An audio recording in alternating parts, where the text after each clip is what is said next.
Hello everyone, তোমাদের সবাইকে স্বাগতম আজকের ক্লাসে। আজকে আমরা পরিসংখ্যানের 2 নম্বরের ক্লাস দেখব, যেখানে তোমাদের আমরা পরীক্ষাতে যেই টাইপের অঙ্কগুলো আছে সেই অঙ্কগুলো কিভাবে আসে এবং তোমরা কিভাবে সমাধান করবা সেই বিষয়বস্তু নিয়ে আজকে আলোচনা করব। তোমরা অবশ্যই আগের ক্লাসটা দেখবা, কারণ আগের ক্লাসে আমরা সম্পূর্ণ কিন্তু বেসিক দিয়েছি। ঠিক আছে, তো আমরা ফার্স্ট অফ অল তোমাদের গ্রুপে, তোমরা যারা গ্রুপে যুক্ত আছো তোমাদের কিন্তু গ্রুপে আমি এই সিটের পিডিএফগুলো দিয়ে দিচ্ছি।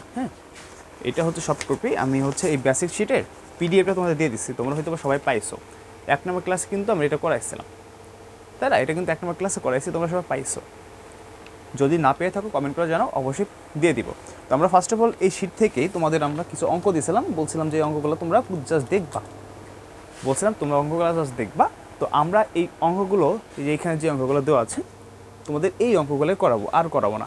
এইগুলো করতে পারলে নির্বাচনী পরীক্ষা বলো এবং এসএসসি পরীক্ষা বলো কাভার হয়ে যাবে। ঠিক আছে, তো আমরা ফার্স্ট অফ অল আমরা যেখান থেকে আজকে শিখবো 1 নম্বর অঙ্ক থেকে, যে কীভাবে প্রচুরক শ্রেণীর মধ্যমা নির্ণয় করতে হবে এবং উচ্চ সীমা নির্ণয় করতে হবে। ঠিক আছে, তো আমাদের ফার্স্ট অফ অল যে 1 নম্বর অঙ্কটা আছে সেটা হলো প্রচুরক শ্রেণীর মধ্যমা নির্ণয়। আমাদের যে 1 নম্বরটা গুরুত্বপূর্ণ ম্যাথ, এর প্রথম হলো প্রচুরক নির্ণয়, অর্থাৎ প্রচুরক নিয়ে আমরা ফার্স্ট অফ অল আলোচনা করব। ঠিক আছে, প্রচুরক নিয়ে। তো 1 নম্বরে হচ্ছে প্রচুরক শ্রেণীর মধ্যমান, প্রচুরক শ্রেণীর মধ্যমান নির্ণয়। মধ্যমান কীভাবে নির্ণয় করতে হয়? তো আমি একটা অঙ্ক উঠাই, আমি একটা নোট থেকে একটা অঙ্ক উঠাই। ওকে, তো মনে করো এখানে একটা তোমার কিছু একটা মান দেওয়া আছে। এখন এখান থেকে তোমাকে বললো ক নম্বর প্রশ্নে, সৃজনশীলের ক নম্বরে আসলো প্রচুরক শ্রেণীর মধ্যমা নির্ণয় করো। তো আমরা আগের ক্লাসে বেসিক ক্লাসে শিখছিলাম যে প্রচুরক শ্রেণীর মধ্যমান কীভাবে নির্ণয় করতে হয়, অর্থাৎ দেখতে হবে যে এইখানে গণসংখ্যা সব থেকে কোন ঘরে বেশি আছে এবং কত আছে, সেটা হচ্ছে আমাদের প্রচুরক শ্রেণী। তাই শিখছিলাম না? তো আমি এটা সমাধান করে দেখো, যে এই অঙ্কটার এখান থেকে আমরা প্রচুরক শ্রেণীর মধ্যমা নির্ণয় করব। তো আমরা এখানে দেখতে পাচ্ছি সমাধান। ঠিক আছে, আমরা দেখতে পাচ্ছি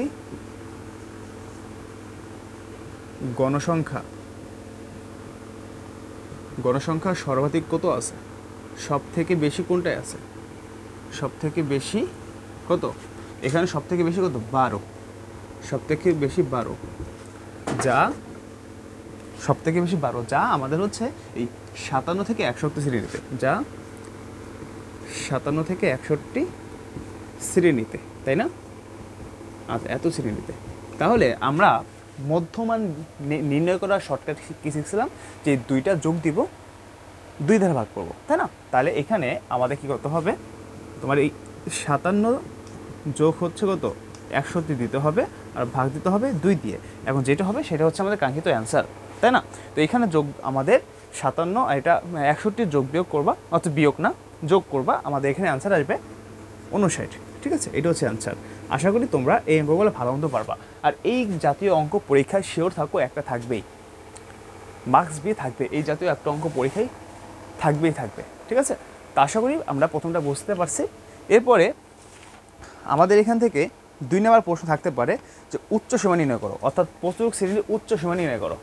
ঠিক আছে, এখান থেকে দেখাই দিই যে এখান থেকে কীভাবে আমাদের প্রচুরক শ্রেণীর উচ্চ সীমা নির্ণয় করতে হবে। তো আমাদের এইটা গেল, এখন প্রচুরক শ্রেণীর উচ্চ সীমা নির্ণয়। ওকে, এখানে তোমাদের বললো কি, যে প্রচুরক শ্রেণীর উচ্চ সীমা নির্ণয় করো। তো উচ্চ সীমা কীভাবে নির্ণয় করতে হবে? আমরা একটু আগে দেখছিলাম যে আমাদের প্রচুরক শ্রেণী হইলো কোনটা ছিল, 57 থেকে 61, তাই না? এটা হচ্ছিল আমাদের কি প্রচুরক শ্রেণী। তাহলে এখানে উচ্চ সীমা মানে কি, একটা জিনিস মনে রাখবা, এই একটা শ্রেণীর প্রথম যেটা থাকে সেটা নিম্নসীমা, এবং পরবর্তীতে যেটা থাকে সেটাকে বলে উচ্চ সীমা। সেটাকে কি বলে? সেটাকে বলে উচ্চ সীমা। আশা করি বোঝাতে পেরেছি তোমাদের। এখন উচ্চ সীমা নিম্নসীমা নিয়ে কোনো সমস্যা হবে না। ঠিক আছে, তাহলে আমাদের এই অঙ্কটা প্রচুরক শ্রেণীর উচ্চ সীমা কী হবে 61, যদি এখানে বলতো নিম্নসীমা তাহলে কত হইতো 57 হইতো, তাই না? ওকে, তা আমরা এখানে কিন্তু 1 নম্বর অঙ্কটা প্রপারলি ক্লিয়ার করে দিচ্ছে। তোমাদের এই শিট যাদের কাছে আছে তোমরা একটু দেখো কাইন্ডলি। টোটাল এই কয়েকটা অঙ্ক, এখানে 14টা অঙ্ক দিছি, টোটাল 15টা অঙ্ক আছে। 15টা অঙ্ক যদি কমপ্লিট করতে পারো তাহলে তোমার নির্বাচনী পরীক্ষায় 10-এ 10 কমন পাবা, এসএসসি পরীক্ষায় 10-এ 10 কমন পাবা। এবার 2 নম্বর অঙ্ক, কেন্দ্রীয় প্রবণতা কাকে বলে এবং কত প্রকার, এটা নিজেরা পড়ে নেবা। এরপর আমাদের 3 নম্বর প্রশ্ন আছে, সংক্ষিপ্ত পদ্ধতিতে গড় নির্ণয় করো। আমরা এটা শিখব যে কীভাবে সংক্ষিপ্ত পদ্ধতিতে গড় নির্ণয় করতে হয়। তো চলো আমরা একটা অঙ্ক করে নিই যে কীভাবে সংক্ষিপ্ত পদ্ধতিতে গড় নির্ণয় করতে হয়। সুপ্রশিক্ষার্থীরা, আমরা এখানে একটা উদ্দীপক নিয়ে আছি এইটা, হ্যাঁ। তো এইটা সিলেটি ব্যক্তি আর হচ্ছে গণসংখ্যাতেও আছে। তো এইখানে প্রশ্ন বললো যে এইটা থেকে সংক্ষিপ্ত পদ্ধতিতে গড় নির্ণয় করো। আমি একবারে সিম্পলভাবে আলোচনা করব যাতে তোমরা সবাই বুঝো অঙ্কটা, এবং পরীক্ষা কিন্তু একটা গড় নির্ণয় থাকবে, সেটা নির্বাচনী পরীক্ষা হোক আর এসএসসি পরীক্ষা হোক, থাকবেই।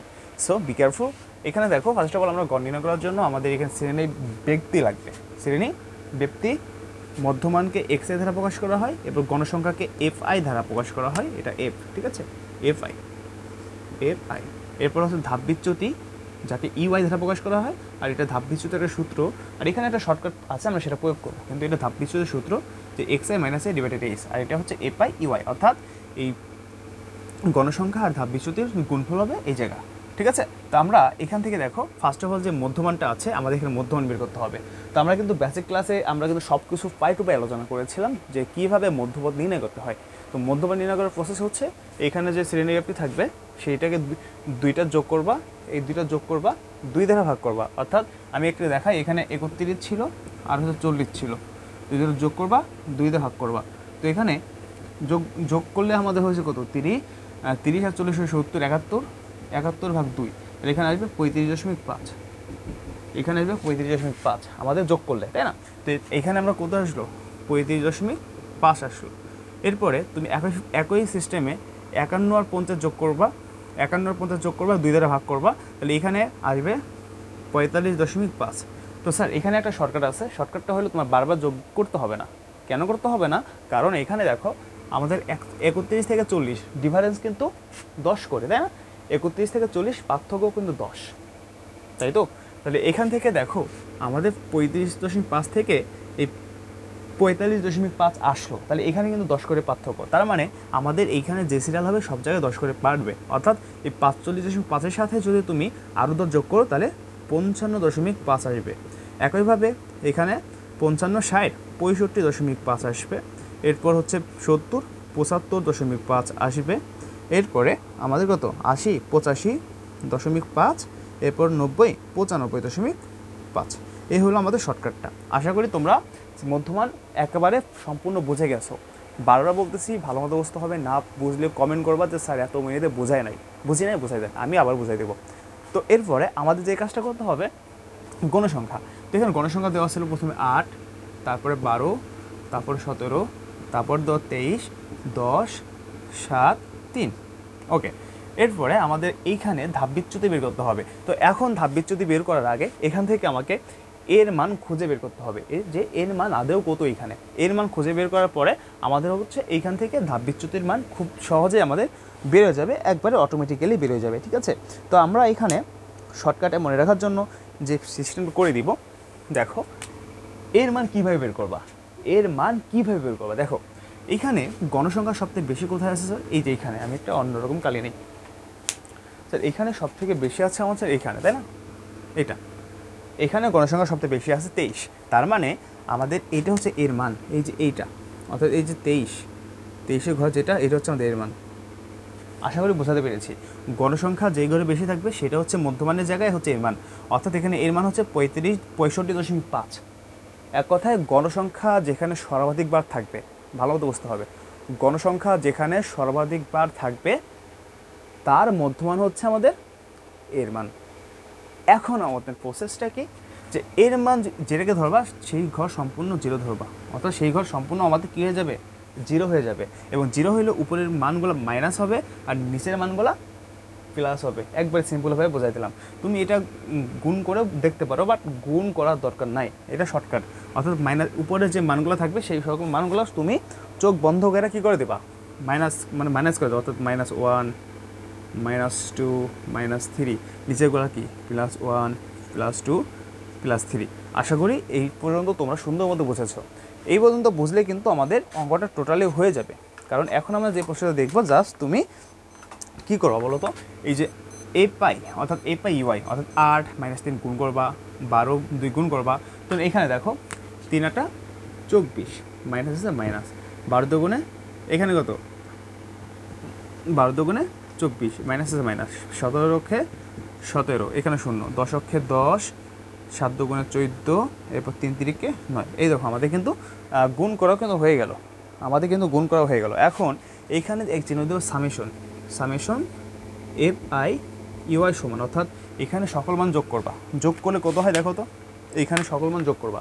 তো এখানে ফার্স্ট অফ অল -24, তো ক্যালকুলেটার তোমরা সবাই ক্যালকুলেটার নিবা, ক্যালকুলেটার নেওয়ার পর এখানে ধরো প্রথমে -24 আছে, -24, তারপর আবার -24, তারপরে হচ্ছে -17 অবশ্যই কিন্তু মাইনাস মান দিতে হবে ক্যালকুলেটারে, যারা জানো না অবশ্যই দিবা। এরপর শূন্যবাদ, এরপর এই 10 কি +10, তাহলে এখান থেকে +3 দিতে হবে, এরপর 10 দিতে হবে, এরপর +14 +9, এখন সমান দিবা, দেখবো আমাদের -32 আছে। তোমাদের সবার কি -32 আছে একটু দেখাই তো, সবার কি একই -32 আসবে। তো এখানে সামেশনের জায়গায় -32 দিবা, ব্যাস আমাদের কিন্তু অটোমেটিক্যালি যে কাজটা করতে হবে সে কাজটা কমপ্লিট। এখন তোমাদের একটা সূত্র লিখে দিয়েছিলাম না, যে গণ নির্ণয় সূত্রটা কি, যে সামেশন আমাদের গণ নির্ণয় সূত্র কি x প্রাইম সমান হচ্ছে a plus summation a pi UI divided n গুণ h, তাই না? তো এখানে n এর মান কত, সব কিছু মান কিন্তু আমার ডিটেলস জানতে হবে। তো আমি এটা একটু মুছে দিই, আমি এই জায়গায় করি, আমাদের এইগুলো দরকার নেই, আমি বাকি অঙ্কটা এইখানে করে দিই, এইখানে আমি বাকি অঙ্কটা করি, ঠিক আছে? অতএব আমাদের গড় নির্ণয় সূত্র কি, গড় সমান হচ্ছে আমাদের এক্স প্রাইম সমান এ প্লাস সামেশন এ পাই ইউআই ডিভাইডেড হচ্ছে এন গুণ হচ্ছে এইচ, তাই না? এই হলো সূত্রটা। আমাদের এর মান কত পাইছি স্যার? আমাদের এর মান কিন্তু এই যে এখানে পাইছিলাম 65.5 যোগ আমাদের এই যে সামেশন এ পাই ইউআই, দেখা যায় সামেশন এ পাই ইউআই এর মান কত পাইছি, এর মান পাইছে হচ্ছে -32, তাহলে এখানে -32 দিবা ডিভাইডেড এন এর মান কত স্যার, এখানে এন এর মান কত দেখো তো, এন এর মান মানে আমাদের ব্যবধান, তো আমাদের এখানে ব্যবধান কত আছে একটু লক্ষ্য করো, ব্যবধান বলতে আমাদের টোটাল গণসংখ্যা এখানে কত আছে, এখানে এন এর মান হচ্ছে টোটাল গণসংখ্যা। তো আমাদের এখানে টোটাল গণসংখ্যা মানে কি, তোমরা হচ্ছে এইখানে যে মানগুলো ছিল গণসংখ্যা যোগ করবা, যোগ করলে এখানে 80 পাবা, আর গুণ হচ্ছে এইচ হচ্ছে ব্যবধান 10 করে। তাহলে এখন এইগুলো ক্যালকুলেশন করবা, ক্যালকুলেশন কীভাবে করবা, 65.5, এই যে এই যোগ আর এই বিয়োগ অর্থাৎ প্লাস মাইনাসে মাইনাস, তারপরে 32 নিচে ভাগ 80 গুণ হচ্ছে 10, ঠিক আছে? আবার 65.5 আমি একটু ভেঙে করতেছি যাতে তোমরা যারা একটু কম পারো, কম বুঝো, তারা এটা ভালো মতো পেয়ে যাও। এই যে মাইনাস দেওয়ার পরে তুমি কি করবা, এই 32কে 10-এর সাথে গুণ করবা, তাহলে 320 আসে, তাই না? আমি তোমাদের দেখাই দিই, এই 32 গুণ হলো 10, তাহলে এখানে 320 আসবে। এই 32কে 10-এর সাথে গুণ করবা 320, আবার ভাগ হচ্ছে 80। এখন এই 65.5 এটা এমনিই থাকুক, দেখা যাইতেছে তো, ওকে, এটা এইভাবেই থাকুক মাইনাস। এখন 332-20কে তুমি যেটা পাইলা 320কে এই 80 দ্বারা ভাগ করো, তাহলে এখানে 4 আসবে, অর্থাৎ তাইলে এই তুমি 65 থেকে 65.5 থেকে 4কে বিয়োগ করবা, 61.4 আসবে, আর এটা হচ্ছে আমাদের কাঙ্ক্ষিত অ্যান্সার। দেখো তোমরা বুঝতে পারছো কি না অবশ্যই কমেন্ট করে জানাও যে স্যার এখানে বুঝতে পারছি, ঠিক আছে? আশা করি এটা তোমরা সবাই ক্লিয়ার হয়েছো। এই হলো তোমাদের গড় নির্ণয়, এইভাবে তোমাদের পরীক্ষায় গড় নির্ণয় করতে হবে, আর এটা শিওর 4 নাম্বার, এটা মিস নাই। এই যে এখন যে আমরা করলাম শিওর 4 নাম্বার, মানে পরীক্ষা কমন থাকবে, সেটা এসএসসি পরীক্ষা হোক আর তোমাদের সামনে যে 2 মাস পর নির্বাচনী পরীক্ষা হবে সেটা হোক, বুঝতে পারছো? পরীক্ষায় কমন থাকবেই। তো এখানে কিন্তু কিছু শর্টকাট বলেছি, যারা ক্লাসটা মনোযোগ দিয়ে দেখছো অবশ্যই শর্টকাটগুলো ভালো তো নোট করার বিকল্প নাই, আমাদের গ্রুপে যুক্ত হয়ে যাও, আর যারা আমাদের কোর্সে ভর্তি হয়েছো বা হবা তারা অবশ্যই হয়ে যাও, আশা করি ভালো কিছু হবে। তো আমি এটা মুছে দেই, এটা আর কোনো দরকার নাই। এখন আমরা অন্য টাইপের ম্যাথ করব।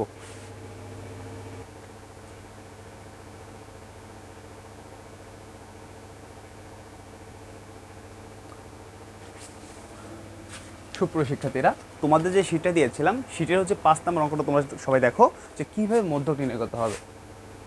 তো এখানে আমরা মধ্যক নির্ণয় শর্টকাটটা কিন্তু আমরা প্রথম ক্লাস দিয়েছিলাম। আমি বারবার বলতেছি প্রথম ক্লাসটা দেখার পর এই ক্লাসটা দেখো, সব কিছু পানির মতো ক্লিয়ার হয়ে যাবে। তো এইখানে মধ্যক নির্ণয় করার জন্য আমাদের জানি কী করতে হবে। ফার্স্ট অফ অল আমাদের যে উপাত্তগুলো দেওয়া আছে এই উপাত্তগুলোকে ছোটো থেকে বড় করে সাজাতে হবে, তাই না? তো এই কারণে সাজাই নিই। তো এখানে ছোটো থেকে সব থেকে ছোটো কোনটা আছে? সব থেকে ছোটো হচ্ছে 13। 13কে আগে দেবা, লিখবে, এখানে লিখে দেবা যে উপাত্তগুলোকে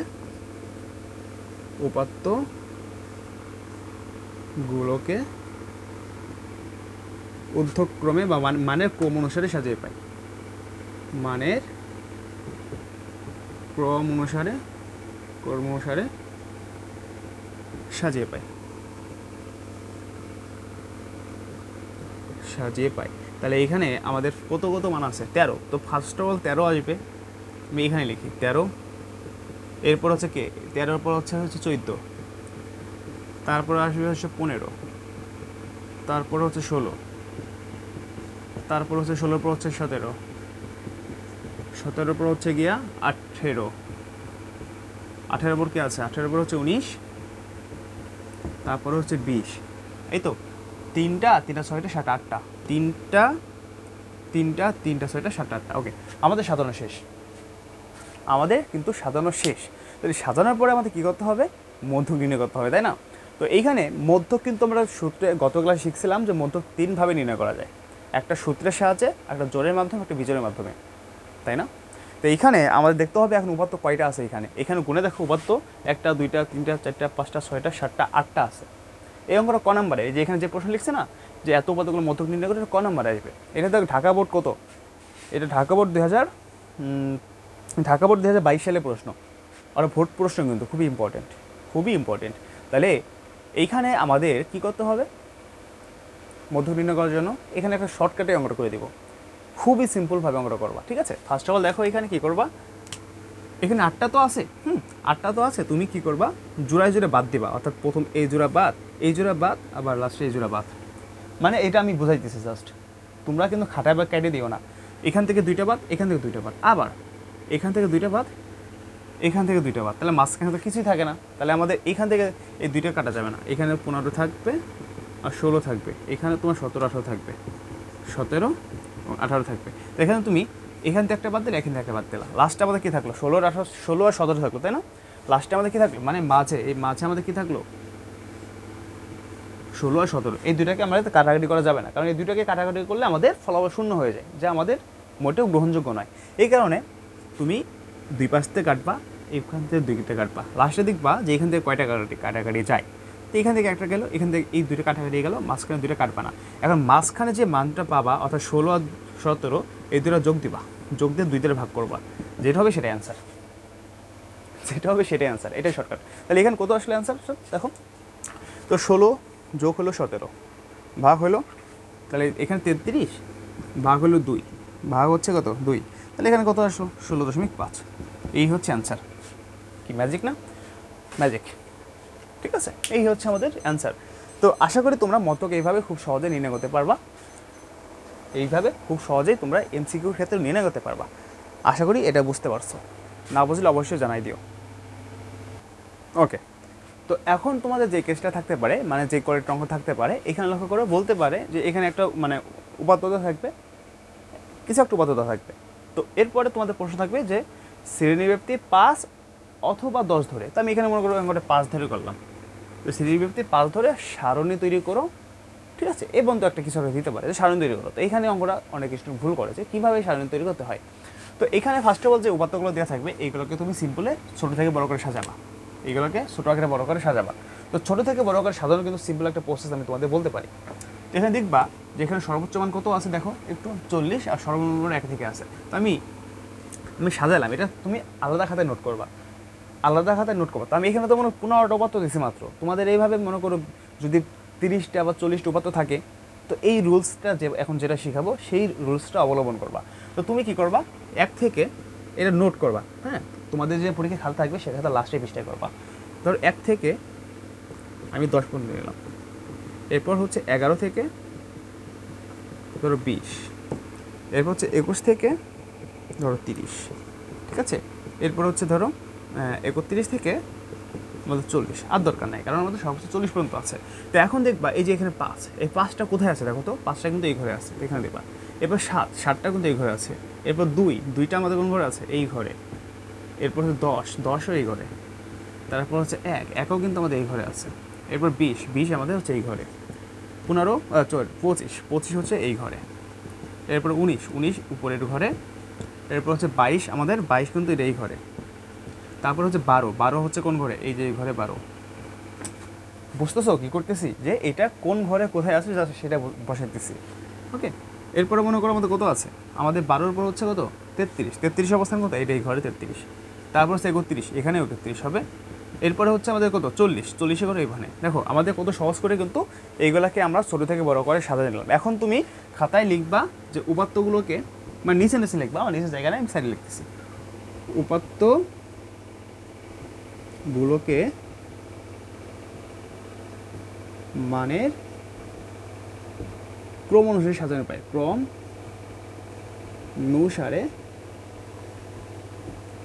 অনুসারে সাজিয়ে পায়।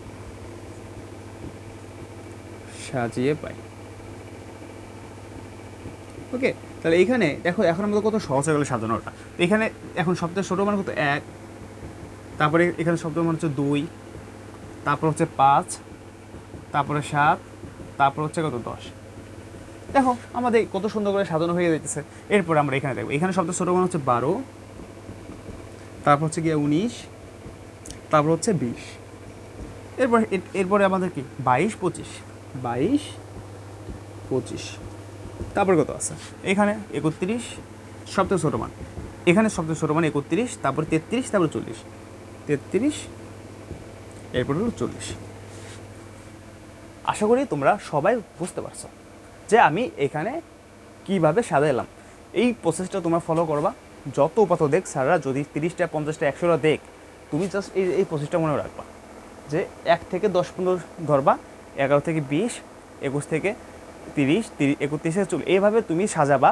সর্বোচ্চ যত উপাত্ত পর্যন্ত থাকবে, এখানে যেহেতু সর্বোচ্চ 40 আছে, তাই আমি 40টা পর্যন্ত নিচ্ছি এখানে। তো এইভাবে তুমি সাজাবা, দেখবা আমাদের মানে উপাত্তগুলো সঠিকভাবে তুমি বসাতে পারতেছো। ঠিক আছে, তো এখন আমাদের যে কাজটা করতে হবে, আমি এটা মুছে দিই, ওইটা রাখবো এখন। তো এখন আমরা কী করবো, শ্রেণীর পাঁচ ধরের নিবেশন সারণ তৈরি করবো। এখন সূত্র আমরা জানি। আচ্ছা, এখানে আগে দেখো, এইখানে সর্বোচ্চ সংখ্যা কত আছে, এইখানে সর্বোচ্চ সংখ্যা কত, সর্বোচ্চ সংখ্যা আছে কত, 40, এবং সর্বনিম্ন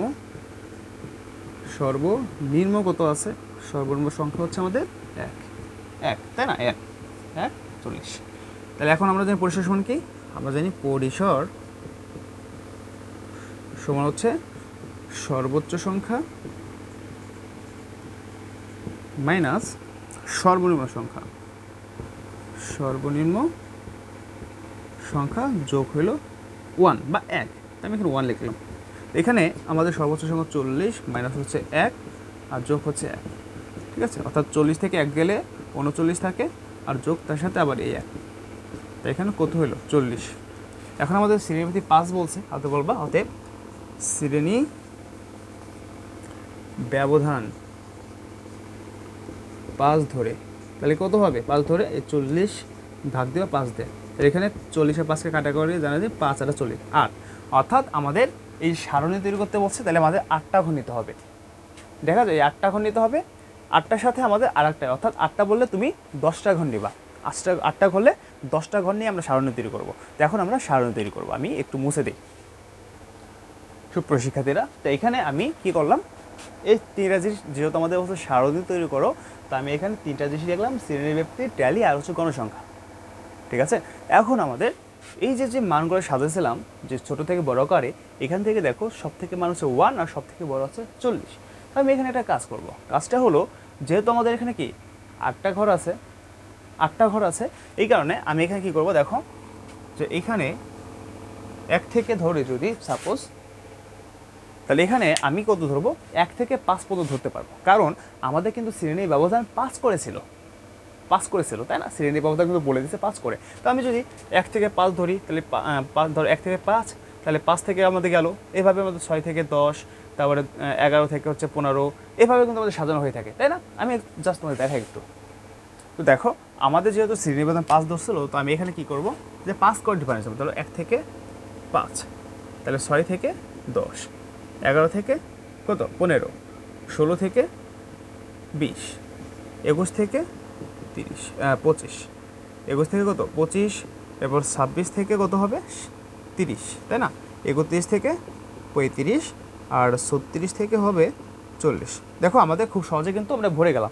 আমি এটা কেন করলাম, যে স্যার আমি কি 10 করে এখানে নিতে পারতাম না, যে 1 থেকে 10, 11 থেকে 20 নিতে পারতাম না? উত্তর হচ্ছে এখন পারতাম না, কারণ আমাদের প্রশ্ন কিন্তু বলে দিয়েছিল, আমি কিন্তু মুছে ফেলেছি, আমাদের প্রশ্ন বলে দিয়েছিল যে শ্রেণী ব্যবধান বা শ্রেণীর ব্যাপ্তি 5 ধরে করতে হবে। কত ধরে করতে হবে? 5 ধরে করতে হবে। এই কারণে আমরা এখানে 5টা ঘর নিয়ে ব্যবধান নিয়েছি। ব্যবধান 5টা ঘর, 1 2 3 4 5, 5টা ঘরে ব্যবধান থাকতে হবে। আশা করি তোমরা এই জিনিসটা বুঝতে পারছো সবাই, ঠিক আছে? আচ্ছা, এখন আমাদের কী করতে হবে, পরবর্তীতে আমাদের এখানে ট্যালি চিহ্ন দিতে হবে যে কোনটায় কী বসবে। তো এখানে দেখো ফার্স্ট অফ অল 1 আছে, তো 1 কোথায় আছে আমাদের, এই যে এই ঘরে, তাহলে 1, এই একটা এখানে বসাবা, একটা দাগ দিবা। এরপরে 2 কোথায় হবে, এইখানেই হবে, এই যে 2টা দাগ দিলাম। এবার 5ও কিন্তু এখানে হবে, তাই না? এবার 7, আমাদের এটা গেল 5 গেল, 7 কোথায় হবে, এই ঘরে দ্বিতীয় ঘরে, তো এখানে 7 হবে। এবার 7 গেল 10 কোথায় হবে আমাদের, এইখানে হবে। 10 বলা হচ্ছে 12 কোথায় হবে, 12 হচ্ছে এই 11 ঘরে 12 আসবে। 12 পর হচ্ছে 19 কোথায় হবে, 19 আমাদের এই ঘরে হবে। এরপর 20 হচ্ছে আমাদের এই ঘরে। এরপর 20, এরপর 22 কোন ঘরে আসবে দেখো তো, 22 এই যে এই ঘরে 22 আসবে, কারণ এখানে 21 থেকে 25 আছে, 22 এখানে। তো 22-এর পর হচ্ছে আমাদের 25 কোথায় আসবে, এই যে 21 ঘরে। তারপর আমাদের 25 গেল, 31 কোন ঘরে হবে, 31 হচ্ছে আমাদের এই যে এই ঘরে, তাই না? এরপর 33 এই ঘরেই, আবার 40 এই লাস্টের ঘরে হলো। তাহলে এখন আমাদের কি পেলাম, এখানে 3টা চিহ্ন পাইছি, তাহলে 3, এখানে 2টা পাইছি 2, এখানে একটা পাইছি 1, এখানে 2টা পাইছি 2, এখানে 2টা পাইছি 2, এখানে কিছুই পেনি মানে 0, এখানে 2টা পাইছি 2, এখানে একটা পাইছি 1। তাহলে এখন এই গুণের ধরো কয়টা হয়েছে, তাহলে এখানে আরেকটা ঘর লিখবা। এখানে দেখা যাচ্ছে না, এখানে দেখা আচ্ছা এখানে মেবি একটু দেখার সমস্যা হচ্ছে, আমি এইদিকে আর একটা ঘর লিখে দিই, আমি এখানে একটা ঘর লিখে দিই, লাস্টের ঘরটা 3টা ছিল তো, তাই না? তো এখানে তুমি লিখবা, এই যে যেখানে আর কি কী আছিল বলো তো, গণসংখ্যা ছিল, এই গণসংখ্যা ঘরের লাস্টে লিখবা n সমান হচ্ছে 15, ব্যাস এতটুকু। অর্থাৎ 8টা ঘর বেরোছিল, 8টা বলে 10টা ঘর নিচ্ছে। এই যে এখানে 9টা, আর এই যে হচ্ছে একটা 10টা, এই গণসংখ্যার ঘর, এই যে গণসংখ্যার জায়গা হচ্ছে n এর মানটা লিখে দেবা, n সমান 15 নিচে। অর্থাৎ এই জায়গা আমি এখানে দেখাই, এই যে এখানে লিখবে n সমান 15। সুপ্রিয় শিক্ষার্থীরা, আশা করছি তোমরা এইটা ভালো মতো পারবা। এই যে এখানে 6 নম্বরটা প্রশ্ন ছিল। ওকে, এখন আমরা যে জিনিসটা একটু শর্টকাট তোমাদের বলে দেব, যে মধ্যক নির্ণয়ের ক্ষেত্রে প্রদত্ত, আচ্ছা আমি একটু করে দিই এটা। সুপ্রিয় শিক্ষার্থীরা, আজকের ক্লাসটা আমরা তাহলে এইখানেই শেষ করে দিই, ঠিক আছে? কারণ আমাদের হচ্ছে দেখো এইখানে হচ্ছে আমরা যে তোমাদের শিটটা দিয়েছিলাম, এইখানে আমাদের শিটের হচ্ছে আমি এই অজীব রেখাগুলো পড়াকাবো, বহুভুজগুলো পড়ে, মানে আর কালকের ক্লাসে আমরা সূত্রের সাহায্যে কীভাবে মধ্যক নির্ণয় করতে হয়, কীভাবে প্রচুরক নির্ণয় করতে হয়, এইসব ডিটেলসে শেখাবো। ওকে, তো আমরা আজকে ক্লাসটা এখানে শেষ করে দিব। তোমাদের হোমওয়ার্ক থাকবে, তোমরা তোমাদের যার গাইড থেকে বা টেস্ট পেপার থেকে সিলেট বোর্ড হচ্ছে 17, এইটা বাড়ির কাছে, এইগুলো এই 2টা ভোট সমাধান করবো, আশা করি ক্লিয়ার হবে সব। হোমওয়ার্ক থাকবে তোমাদের হচ্ছে সিলেট বোর্ড, হ্যাঁ সিলেট বোর্ড হচ্ছে 17, আর রাজশাহী বোর্ড হচ্ছে 19। এই 2টা ভোট তোমাদের বাড়ির কাজ থাকবে, সবাই বাড়ির কাজটা করে আমাদের গ্রুপে জমা দিয়ে দেবা, ঠিক আছে? আজকের ক্লাসটা এখানে শেষ করছি। তোমরা সবাই ভালো থাকো, ধন্যবাদ সবাইকে।